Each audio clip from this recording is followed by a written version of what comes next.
Chhattisgarhi video देखने के लिए हमारे चैनल को सब्सक्राइब करें और दबाएं इस बेल आइकन को ताकि हमारे वीडियो के नोटिफिकेशन आपके पास पहुंचे सबसे पहले।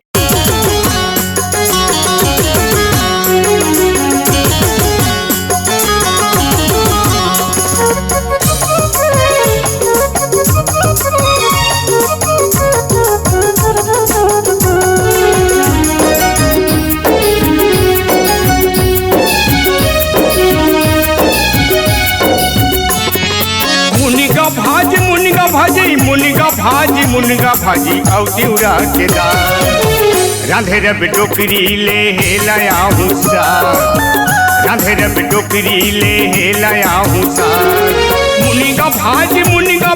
मुनगा भाजी औ तिउरा के दाल रांधे रब टोकरी ले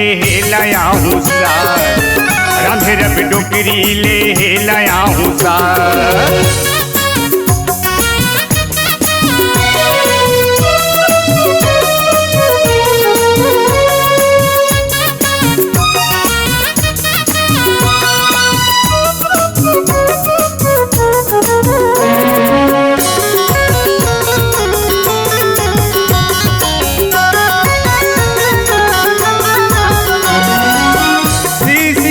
टोकरी करे हम डार देबे लहसुन के फोरन टोकरी चुकले बघार देबे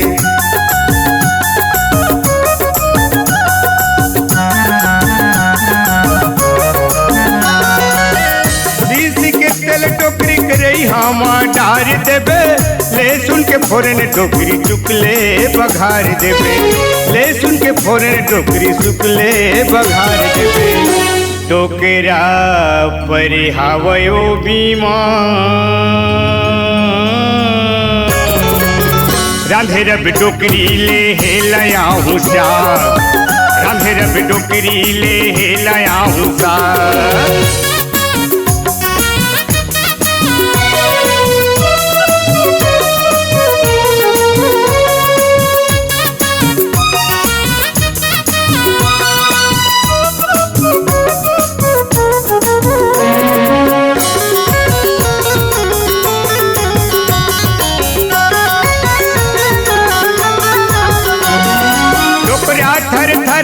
हर खटियाल उठ जाते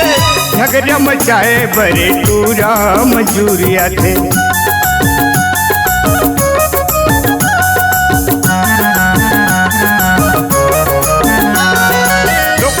थर थर हर खटियाल उठ जाते झगड़ा मचाए बड़े टूरा मजूरिया थे झगड़ा मचाए बड़े टूरा मजूरिया थे। मैं बतावत हूँ तिसनारा रांधे रब टोकरी ले लाया हूँ साग रांधे रब टोकरी ले लाया हूँ साग।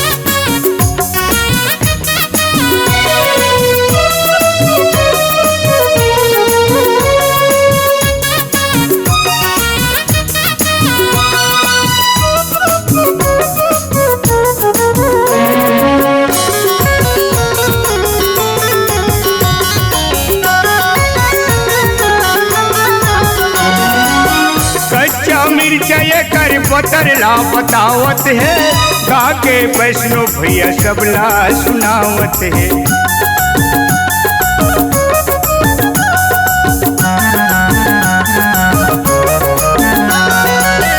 कच्चा मिर्चा कर पतरला बतावत है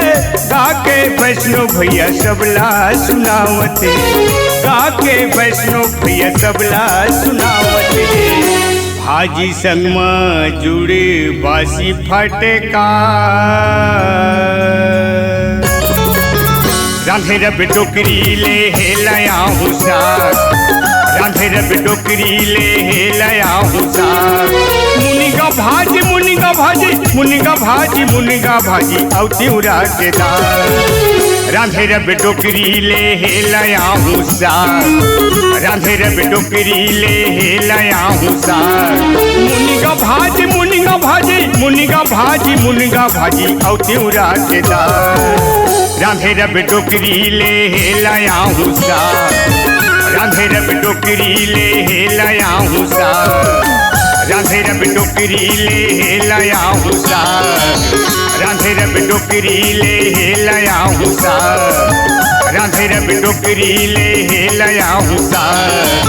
राधे रब डोकरी ले हेलाया हूँ सा